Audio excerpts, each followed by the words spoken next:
something like 50% of couples don't talk about money before they're married, and about 12% of them don't talk about money ever. I can really think about 1 out of every 10 couples, which would fit the statistic, where they keep all money separately. They have separate bank accounts. And so I think it's very plausible that there are 12% of couples out there who just don't talk about money. When couples keep joint accounts, their relationship satisfaction is higher. So the more joint accounts they have, the higher the relationship satisfaction they have. And so are those 12% of people happy in their relationship? Do you think money takes up more life space than it should?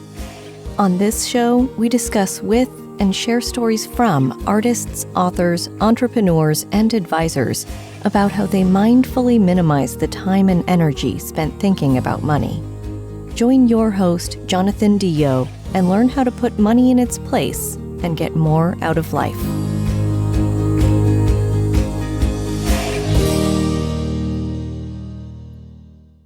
Hey, welcome back on this episode of the Mindful Money Podcast. I'm chatting with Dr. Sonya Lutter. Sonya is the inaugural director of the Financial Health and Wellness at the School of Financial Planning. She leads curriculum and continuing education in the areas of financial psychology, financial therapy, and financial behavior, all things we talk about on a pretty regular basis here. Sonya is also the owner of ENLITE.world, a research and training consultancy firm for financial planners and therapists. I love that combo. We'll talk some about that. Her work is featured in major news outlets, including New York Times, Wall Street Journal, lots of other things. She draws upon decades of experience in academia to apply theory to practice. Her developmental work in financial therapy is summarized in Financial Therapy Theory, Research, and Practice with co-editors Drs. Brad Klontz and Christy Archuleta. Dr. Lutter's work in financial wellness involves multidisciplinary teams to focus on food insecurity, relational dynamics as it relates to money. And I wanted to have her on the podcast to talk about her work and her book, Love and Money, 15 Exercises to Strengthen Your Relationship. Sonya, welcome to the Mindful Money Podcast.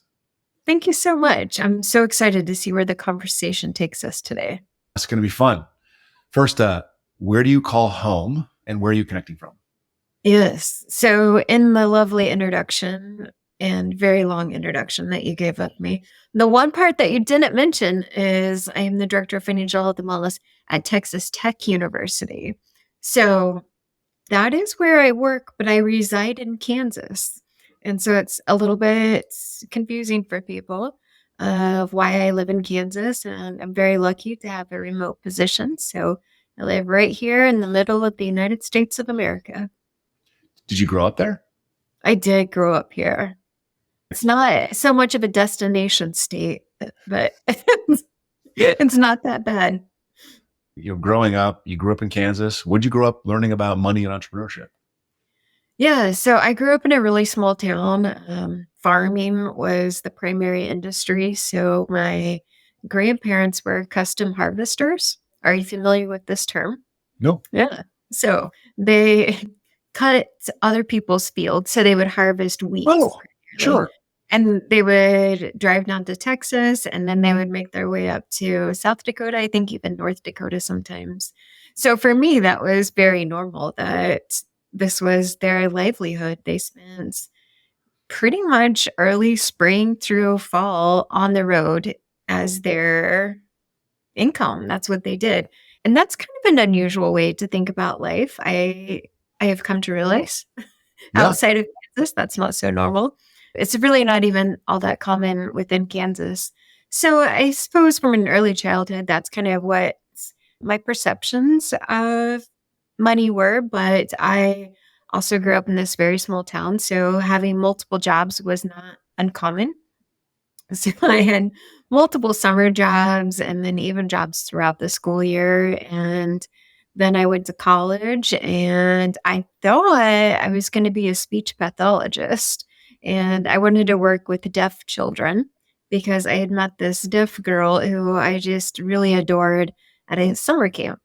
And I was a camp counselor there. And it was just a really fun experience to see how much she enjoyed life. And she was just a real inspiration for me. And I went and I even shadowed some teachers who were also working in speech pathology.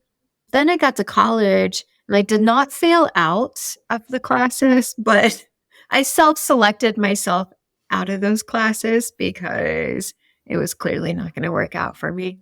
So, And then but I still really loved working with people and I loved the education element of it. And that's how I found my way into financial planning. So really, financial planning as a profession had nothing to do with my childhood per se, hmm, but it just happened chance that the classes happened to be next to these other science classes that I was yeah. taking. It sounds like your experience with speech pathology is similar to my experience with microbiology. Yeah. Not my bailiwick at the end of the day. Let other people do that. That's Yes. I can't Yeah. memorize that stuff. So I'm curious. So I'm from South Dakota. So I do my Oh, yeah. ranch, and so I do remember my dad telling stories about, and I didn't know the term, about how one family would have a wheat field and they would hire somebody else to come in and actually harvest the wheat, and so that's what Yeah. your parents did. My Did, grandparents. Yeah. did they do it together? Oh, yeah. Yeah. It was a whole family thing. They had 6 kids and all 8 of them would load up every summer and go do this. Wow. Okay. Interesting. Not interesting. It is very interesting. And Yeah. on the road, I just pictured from my own upbringing that it was usually the father and the eldest son that would go out. My dad was the second, and they lived on a ranch. He was the second eldest son, and he would stay in the house with mom and cook and help mom. But eldest son would go out, and the other kids would all go sort of crazy. This is a Yeah. ranch. Hold on. We got to stop on South Dakota for a minute because this is where my husband is from. And Where? right. So if it's South Dakota, you must know each other. We must. It's from Northeast South Dakota. So near Veblen. Redfield, Aberdeen, that area. Okay. So I'm from Southwest. So I'm from Rapid Okay. But Oh, I yeah. dated a girl in Veblen, South Dakota, which was a dairy farm area. Oh, fun. You know, back in the Hello, day. past girlfriend. Yeah. No. Let's not go there. So can you name like an experience with your parents when you were very young that might have become integral to your money story, or as we'll talk about in a bit, your money scripts? Yeah, I don't know that it was my parents per se, but an experience that was very memorable for me and one that I've talked about before is I don't know how old I was. Maybe let's say 12 for the sake of putting a number on it. And old enough to where I had some money, but not a lot of money from birthdays or other gifts of whatever sort. And I had it in an actual piggy bank in my room. And my sister had a friend over and she stole my money from my piggy bank. And I don't know how many dollars it was. It felt like $1,000,000 because that's all I had. And she took all of it.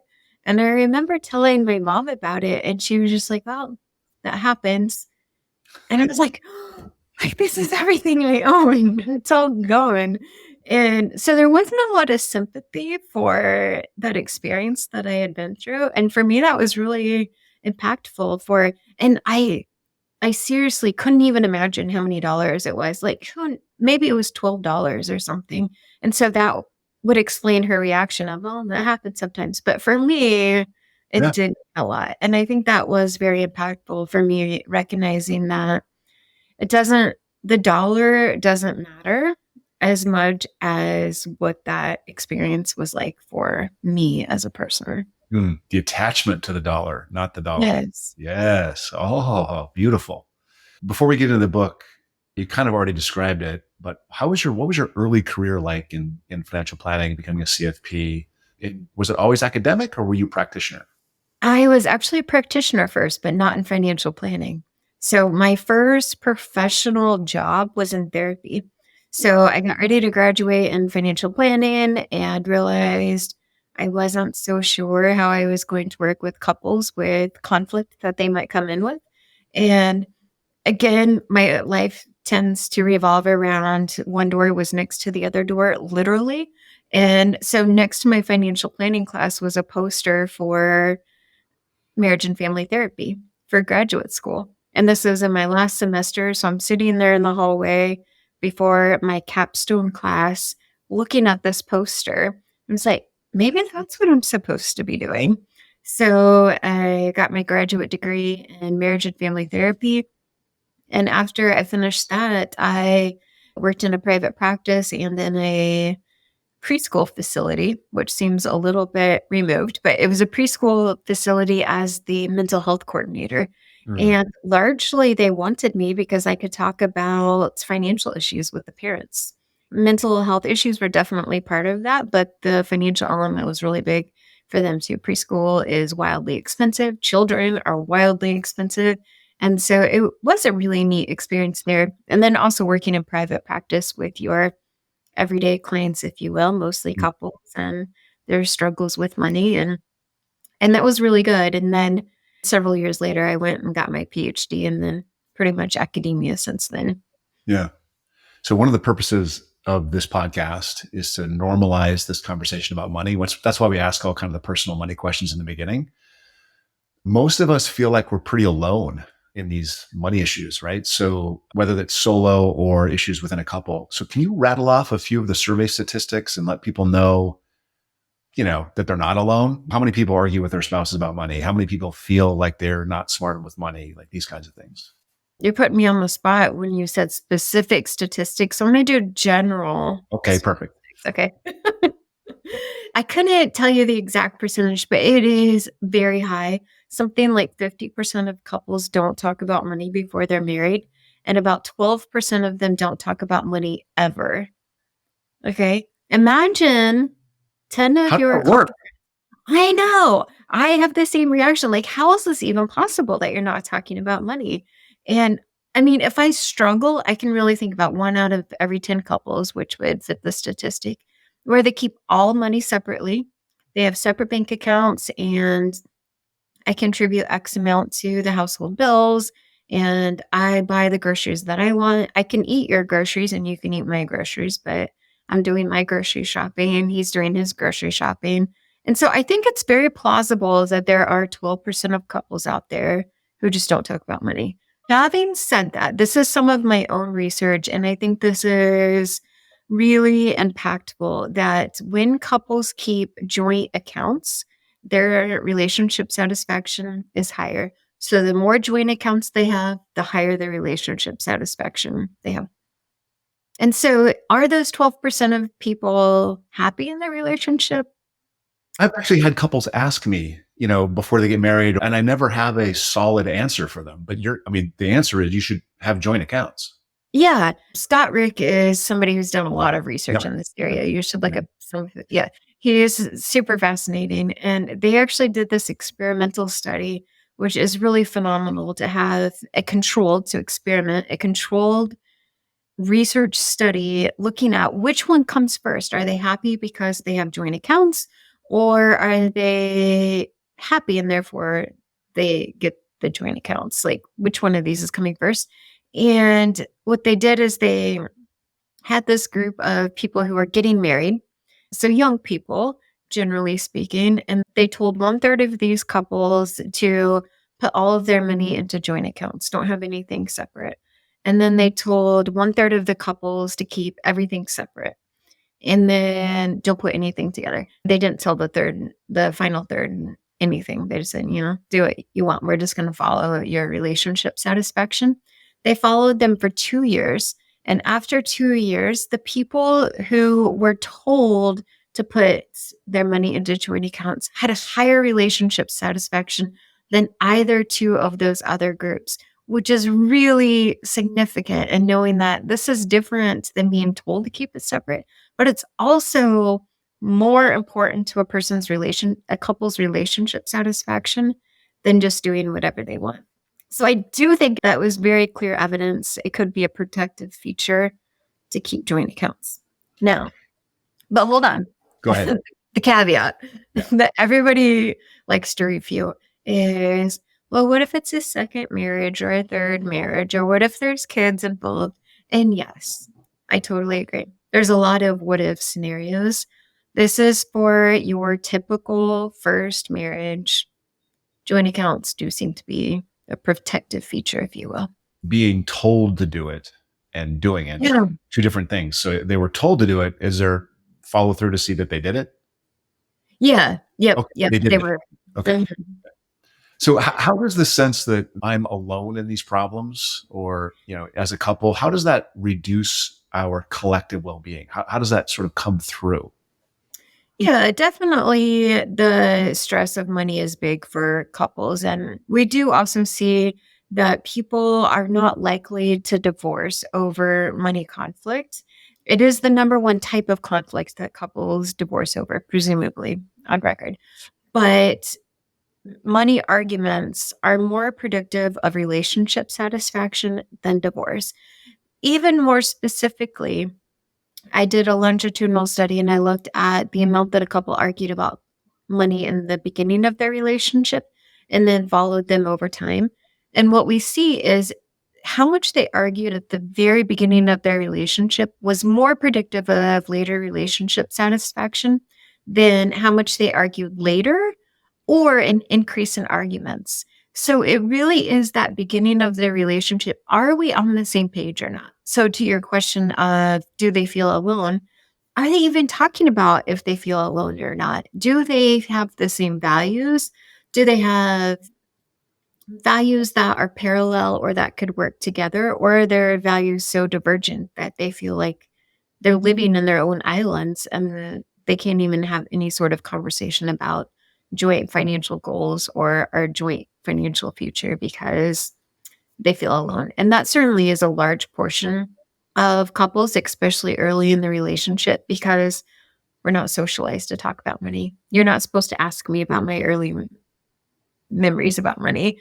Definitely don't ask me how much money I have or make. Like, Right. those are just off limits, right? Right. When I got married, both times I got married, I had this short course we went through. Like And yeah. the first time was with a church. The second one was just a class we took together with we met as a group with other couples going to get married 3 times or something like that. And it was a class to introduce difficult topics. And one of the topics that was introduced was money. Do people do that still? Do you know? That's what my book is all about, if you were No, bringing it back around. I don't know if I you mentioned definitely know. that. Yeah, we'll come around to that. But I'm wondering if the course exists, like if the public. Um, I have not seen anything that is mass marketed in that way. Yes, there are definitely little pockets of what I would call more premarital financial counseling. That is the element of traditional, we're getting married, what does all of this mean? Plus the financial element.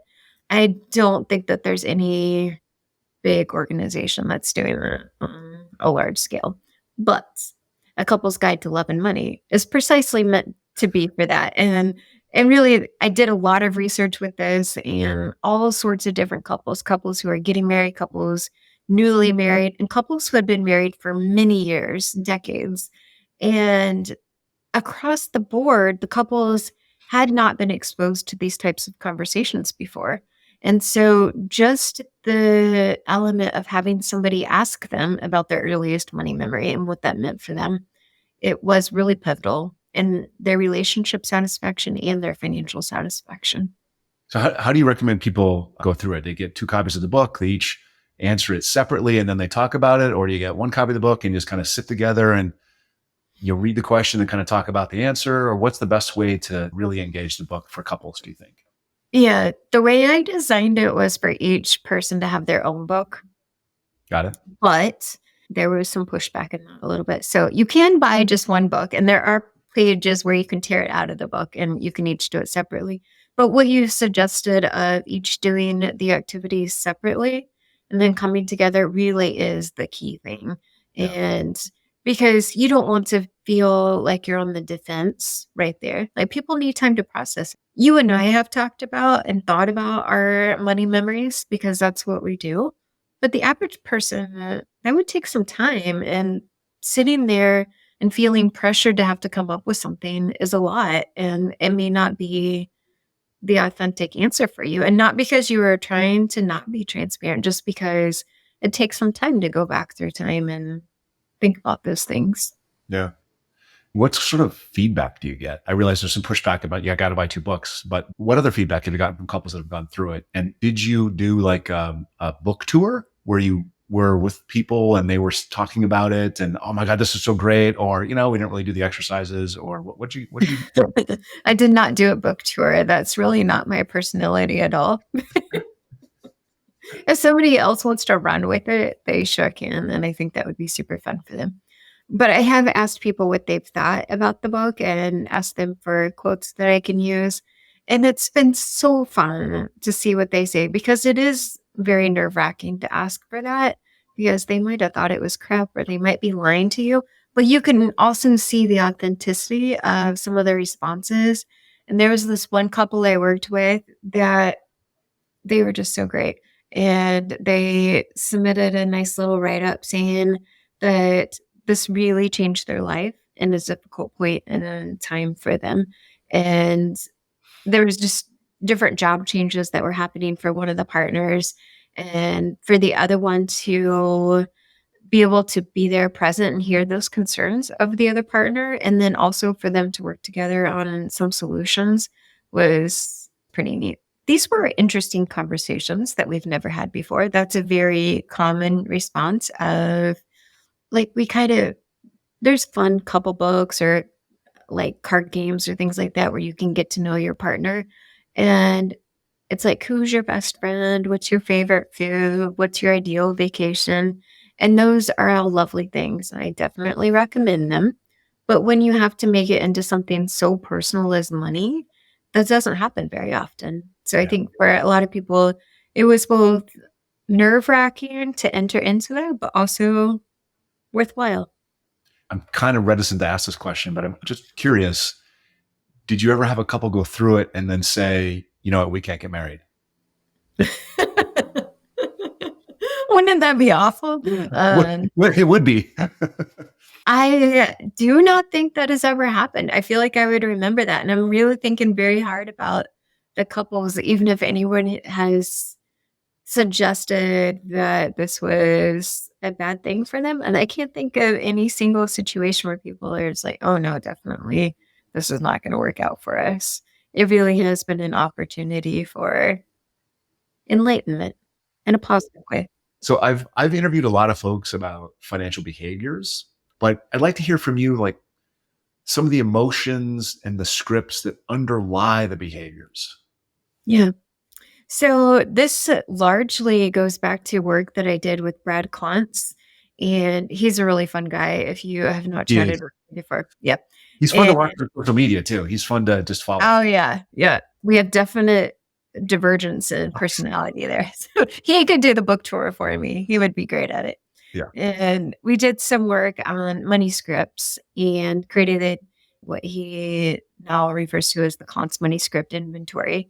And there are 4 scripts associated with that. And more or less, these are buckets or ways of thinking about money that are based off of unconscious early moments in life. And so the way that you can kind of figure out these scripts on your own, you can go take the Klontz money script inventory. Great idea. But also when you think about how you would finish the sentence, money is, or rich people are, poor people are.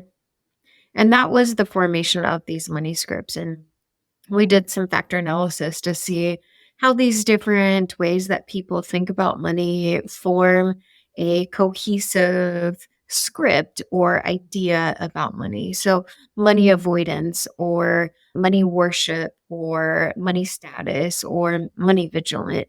And not that any one of those are better or worse than the other. It just simply is the way that people think about money. And it's useful to understand if somebody has this idea of money status, that money is power. And if only I had a little bit more money, then this other really great thing could happen. It helps you understand how that person is bringing their conversations, how they're thinking about their relationships, how they are making career choices.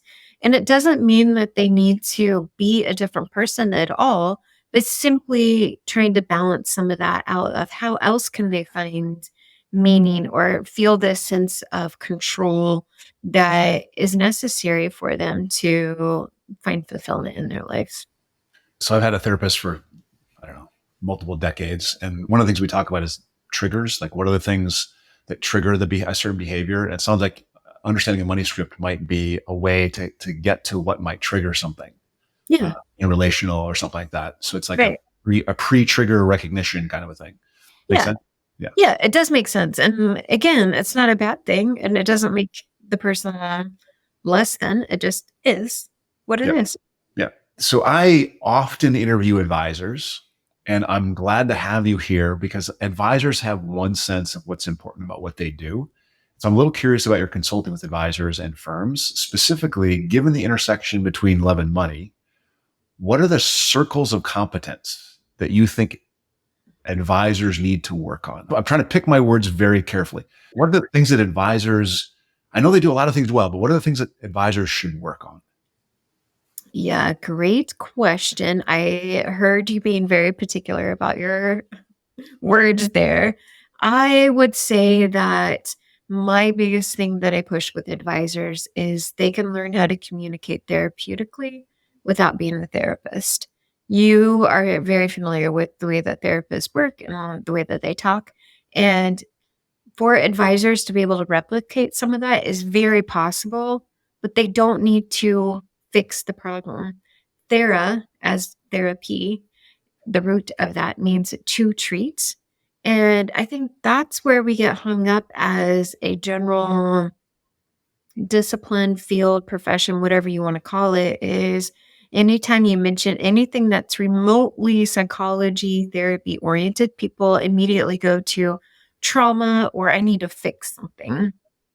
And that's not at all what I'm implying. I think that we can communicate in a way that is therapeutic, just like we would go get a therapeutic massage or a therapeutic facial. It helps us feel better about our situation, ourselves. It probably even has legitimate health benefits, Mm.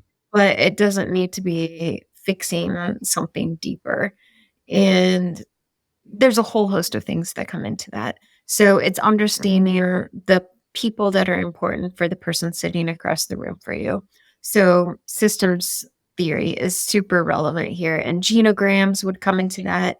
And I think that advisors get very scared when you start throwing out those fancy words like genogram or family tree. And this is where I come back to advisors and say it doesn't have to be perfect and it doesn't have to be the same genogram that a therapist would make. It shouldn't even be like that. All what you're trying to do is diagram visually the people and things that are important in this person's life. So as they mention their grandpa, write down their grandpa's name and draw some sort of symbol so you remember who that person is. And then you recognize grandpa's two other children besides for the person sitting across from you and their parent. And you just start building that out as time goes. Active listening, you asked for stats. Another one of the stats that I really like to throw out, and I can't, if you forced me to find a citation for this, I would struggle, but it's just kind of commonly out there that the average American looks at their phone every 4 minutes. That's where a lot of times. I think you and I have been doing very good for the past 30 minutes. Everybody who's listening has probably looked at their phone 6 times over the course of our conversation. And that's totally normal in the society that we live in. So when advisors are able to offer that undivided attention and not take a peek at their watch or their phone or their email up on the other screen, it matters. And clients see that. And that is being present and having that therapeutic communication. So I could go on, but that's kind of what the gist of it is, of getting to therapeutic communication. Yeah. I've actually never heard anyone say that before. I've heard advisor coaches talk about emotional quotient instead of intellectual quotient, or EQ instead of IQ. I've heard of that. Yeah. There's sort of a table stakes. You got to know your financial planning software. You got to know, debits and credits. You got to know some basic financial stuff, and you got to understand how to build a portfolio. But that's not how you affect people's outcomes. Having that knowledge doesn't affect people. And I often am talking to clients and prospective clients and speaking from a stage, and I say that, and just tell me if this sort of fits. I often say that your advisor should be able to question your decision, and you should be able to trust that question without, right? So the time an advisor relationship is tested is when we disagree. And if your advisor always disagrees, that are always agrees, then you're not really getting advice. Does that make sense? It absolutely makes sense. And that's just like you would expect of a good friend, right? That Yeah. they would challenge you and also support you. And that in and of itself is a great definition of therapeutic communication. You don't need to be weird or different or inauthentic with your clients. Have that conversation just like you would be willing to have with somebody in your circle of influence. I have no idea how you'll answer this, but if that's the goal, if a client wants somebody that can do that, what are the markers? How do I know the first time I interview somebody or the second time I interview somebody that they will be able to do that for me a year from now? Yeah. You feel it, first of all. And I know that's, Oh, it's name. yeah. Yeah, and I know that's an unfair thing, but if I were the client, you can make a pretty good judgment if you're gonna like a person, right? Like when you meet somebody for the very first time, it's pretty quick. Yeah, I trust this person, or something's off, and maybe you don't know what the thing is that's off, but it doesn't feel comfortable with you. So that rapport, the ability to communicate back and forth in a comfortable fashion, is so important, and it really is something that you feel heard, but also that you learn something new about the other person. And so it wasn't that you were being talked at the whole time by the advisor. It was, but also that the advisor did talk back to you in some ways about their personal experiences or something that was intimate. And I hesitated to use that word because I don't mean it in like a romantic, intimate way, but like in a way that I felt like they heard me and that they could relate to what I was saying. And it doesn't mean that they also had to have lost a spouse due to divorce or death, but that they I could tell that they understood what that meant for me, for example. First of all, I would say another big cue is when the advisor is present with you. So they need to share something back. I don't want to hear my advisor talking about any other clients or any other professional situation, right? Because this is a time for me. And if they're talking about another client to me, even if not by name, they're going to do that with me too. Yep. And trust is out the window. Yep. So you're looking for three main things, really: trust, empathy, rapport in that very first meeting. And yeah, you can feel those things, but also there are slight indicators of things that people say or do that would suggest that trust, rapport, and empathy are not there. I have people ask me all the time, how do I find a good advisor? I've written about it. I've talked about it, but people keep asking and keep asking and keep asking. I think How to Pick an Advisor would be a fantastic book that someone like you should write. I'm on it. You're on. All right. Get busy. You can add it to your ginormous shelf back there. Yeah, I will. Absolutely. I'll have 10 copies and I'll give them to people when they ask. Great. So there's an enormous amount of noise out there, and I'd like to just introduce some simplicity. I know you have 15 questions, but what's one thing that you would recommend a couple focus on, before they tie the knot? What's one conversation or one question that they should definitely answer? I already mentioned the money memory, so I'm not going to do that one. So I'm going to pick a different one, but just keep that one in the back of your mind. I think that really is crucial. There's another activity in the book that I absolutely love, and it's one that couples say has been most important for them as well. And it's called That's Me, That's You. And the way this works is you can cut out these little note cards, or you could just make them up on a note card or whatever. And you write down common household tasks. I have some in the book as examples, and it would be things like who takes care of the yard work, who schedules the car maintenance, who does the dishes, who prepares the taxes, or who gets the stuff ready to prepare the taxes, who is in charge of everyday expenses, who's in charge of long-term financial decision making. So you start with easier things, yard work, like we can probably come to an agreement on that. But then it gets harder with short-term versus long-term financial decision, who's in charge. And what the couple is doing is, while they're answering these questions, they're sitting back to back with their own little flag, if you will, of one side's that's me, the other one's that's you. And that's all what I do is that's you, that's me. And what's been really fun when I do this with couples is sometimes they'll fold up both. And I don't say anything while they're doing this because they don't see each other's responses. I'm just taking note of it. So if you're doing it without a third party person, you're just writing it down on paper instead and then comparing responses. But I love it when they put up both signs because it shows more of the equality. And sometimes it is me, but sometimes it's them. And that's pretty cool too. But the reason why I think this one is so important when couples very first get married is they've already been together for a bit of time, maybe a short time, maybe a long time, but they're pretty well established in what it is that they're doing out of habit or sometimes out of necessity. Like maybe I am taking care of the household responsibilities because I work from home. So I can do that. And I'm here. So the laundry needs put in the dryer. So I put the laundry in the dryer. So I'm doing it, but maybe I don't feel good about that. And I don't feel like that's fair. And what this activity has really highlighted is that those imbalances that compound over time that become really big issues. Like right now, who puts the clothes in the dryer is not that big of a deal. But if I'm putting the clothes in the dryer every week for 15 years, it starts to add up, right? I'm not such a happy camper anymore. And when it gets to the financial issues, what I've come to discover is sometimes that also happened out of necessity to where one person was able to do the grocery shopping. But actually, they really wanted to be more involved in the long-term decision making.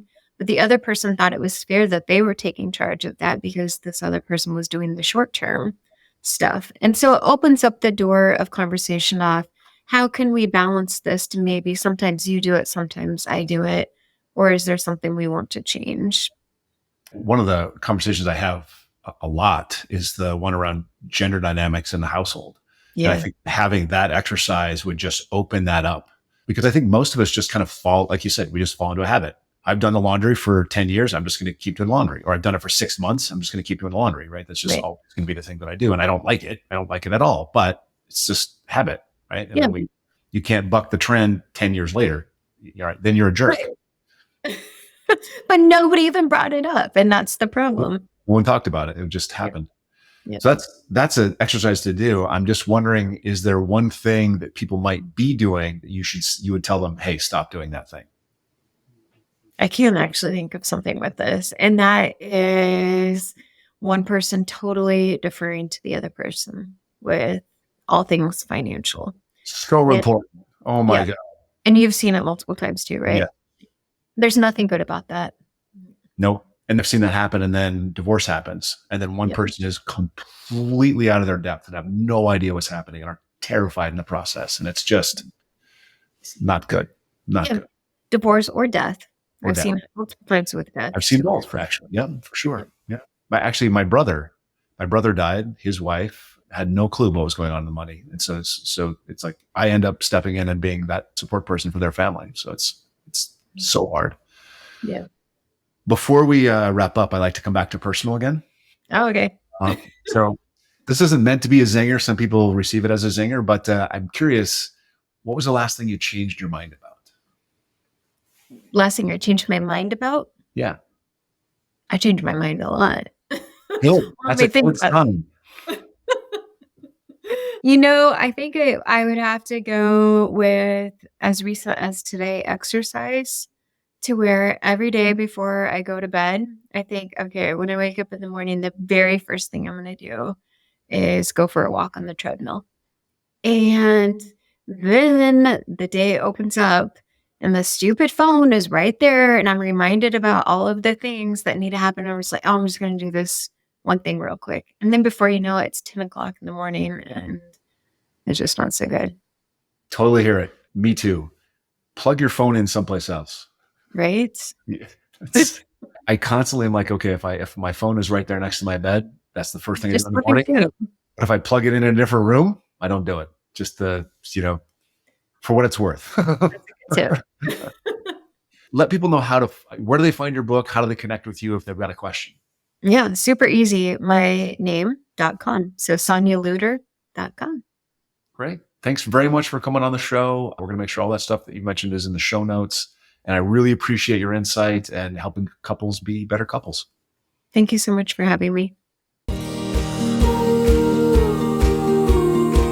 Thanks for listening. Full show notes for each episode, which includes a summary, key takeaways, quotes, and any resources mentioned, are available at mindful.money. Be sure to follow and subscribe wherever you listen to your favorite podcasts. And if you're enjoying the content and getting value from these episodes, please leave us a rating and review at ratethispodcast.com/mindfulmoney. We'll be sure to read those out on future episodes.